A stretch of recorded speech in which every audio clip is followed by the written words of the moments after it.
একটি বোতল নিন এবং সেটিকে সুন্দরভাবে কাটুন। কাটা বোতলটি একটি লাঠির সাথে স্ক্রু দিয়ে আটকিয়ে দিন।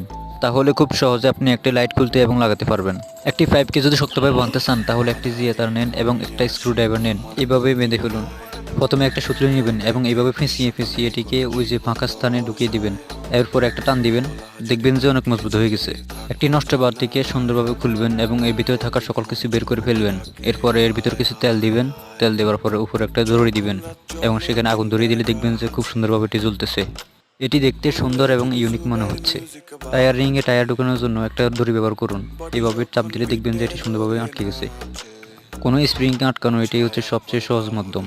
কত সহজ আটকে গেল দেখুন। চাইলে আবার খোলাও যাবে। এর পাইপ কখনো এইভাবে খুলবেন না। এর থেকে ভালো দুটো বল্টু নেন এবং কোনাকুনিভাবে রাখুন। এরপরে স্ক্রুড্রাইভার দিয়ে ঘুরালে দেখবেন যে এটি খুব সহজে আপনার হাতে চলে আসছে।